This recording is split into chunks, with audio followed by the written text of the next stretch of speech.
3. What's going on, APUSH peeps?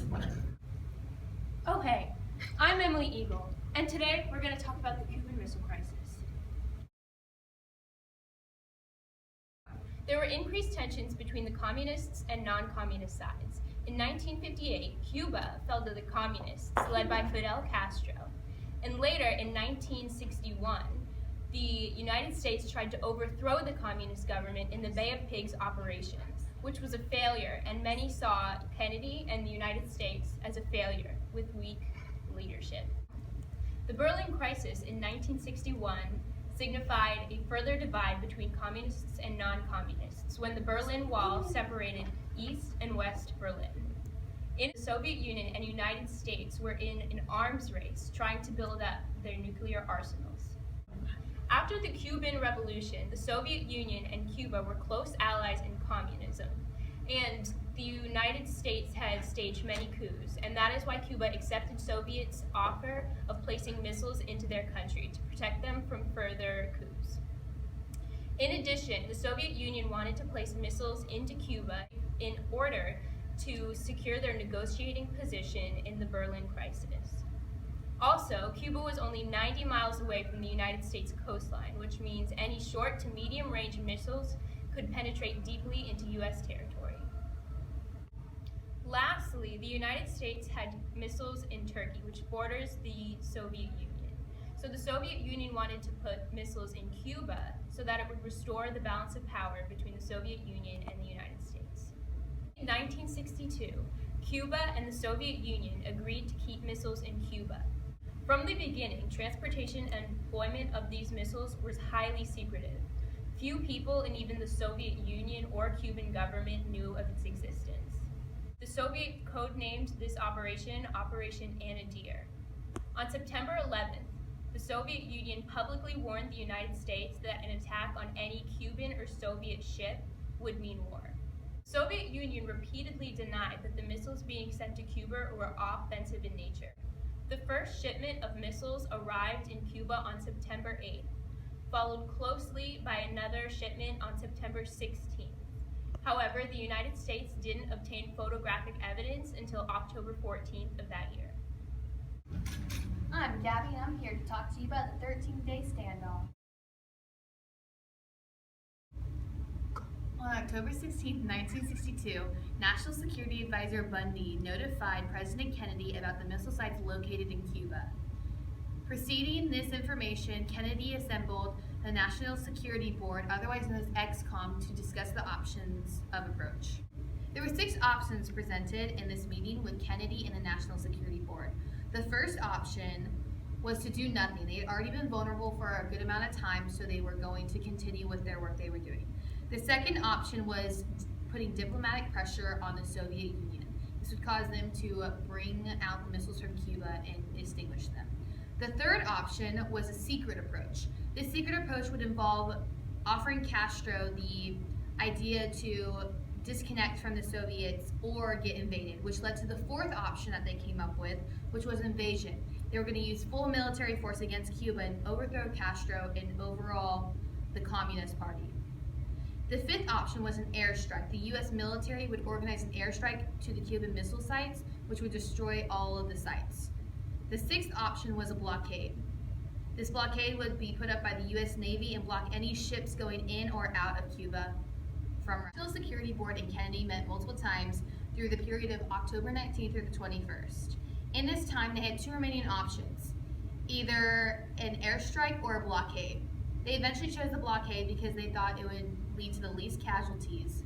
The reason why the committee and John F. Kennedy was hesitant towards putting up this blockade is because in the League of Nations agreement, a blockade equaled an act of war. They believed that this would work though because they knew that the USSR would not attack. On October 22nd, John F. Kennedy addressed the entire nation about the missiles in Cuba. They decided that they were going to quarantine the borders, which meant a blockade in the U.S. Navy's terms, and they were going to stop any offensive military equipment from entering or exiting Cuba. It caused many controversial decisions in America and also caused the Soviets to send out their own address, which stated that if they did decide to quarantine the borders, that it would cause a war to be started. On October 25th, the Soviets turned back 14 ships from the blockade, knowing that they would not be able to get any ships through the U.S. Navy. Also on this day, the UN called a security emergency meeting to discuss the issue. The Soviet ambassador who was present denied any missiles being in the Western Hemisphere, let alone Cuba. The UN ambassador's response was the fact that he was waiting till hell freezes over for the Soviet ambassador to admit that there was, in fact, missiles. Thus, this caused Stevenson, another ambassador, to present photos of the Cuban missile sites. On October 26th, Khrushchev issued a public message to the United States stating that if the Soviets were going to take out any missiles of Cuba, they would have to promise not to invade. If there was no compromise reached by the two countries, then the Soviets threatened that there would be thermonuclear war, which eventually would cause ensured mutual destruction. Khrushchev also stated that the U.S. would have to remove missiles from Turkey. Also on October 26th, a Lockheed U-2 plane was shot down over Cuba, which caused even more tension between the three countries. On October 27th, John F. Kennedy and Khrushchev met at a Chinese restaurant in Cleveland Park, Washington, D.C. to negotiate further means of taking out missiles. There was no verdict reached in this matter, which caused more militaristic preparations to continue in both countries. On the same day, NATO alerted the U.S. to take precautions because the Cuban missiles were ready to fire at the drop of a hat. This was around at midnight, therefore the day was called Black Saturday. Both the Soviets and the U.S. agreed to a compromise. They agreed that the U.S. would remove the missiles from Turkey under the table and also promised never to invade Cuba.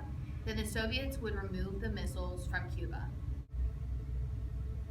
Hi, I'm Audrey Ward. Some of the immediate effects after the Cuban Missile Crisis include the telephone hotline in 1963, which established communication between the Soviet Union and the United States. Also in 1963, the two countries signed the Nuclear Test Ban Treaty, in which both countries promised not to test nuclear weapons in outer space. Also in 1968, the Nuclear Non-Proliferation Treaty was signed. Both superpowers promised not to tell any other countries information on nuclear technology. Some of the long-term effects of the Cuban Missile Crisis include the later removal of Khrushchev from power in the Soviet Union, a loss of trust between Cuba and the Soviet Union, MAD, which is mutually assured destruction, that states that in the event of a nuclear war, all things would be destroyed. France leaving NATO and ending its military alliance with America, and the restoration of relationships between the Soviet Union and America. Hardliners seized control of the Soviet Union. After pushing Khrushchev out of power, the communists chose Leonid Brezhnev to lead the Russians in a massive arms race with the Americans. The only president that had the ability to match the efforts of the Soviet Union was President Ronald Reagan. The Cuban Missile Crisis also included a decrease in the popularity of democratic ideals, with the suspicion of armed forces in the party and the scare of possible World War III between the Soviet Union and America. Another effect of the Cuban Missile Crisis included a road being paved to the Vietnam War. When administrators decided on how to combat communism in Southeast Asia, they often ignored the military leaders, thus leading to a major war in Vietnam.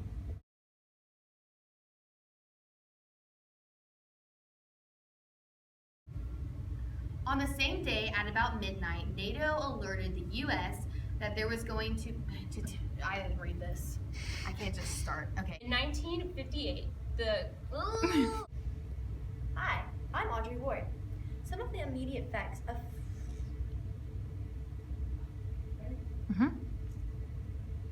Hi, I'm Audrey Ward. Go. I'm Gabby.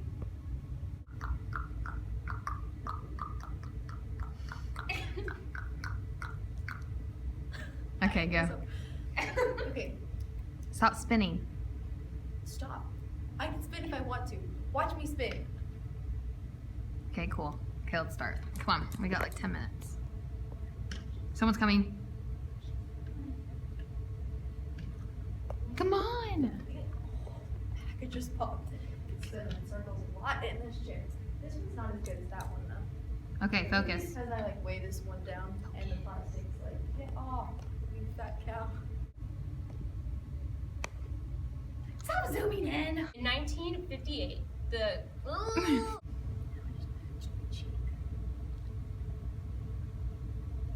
Ready? Why? Sad. Why? My face. I apologize. Okay, ready? Louis nuts. Ready? No, I'm gonna cry, hold on.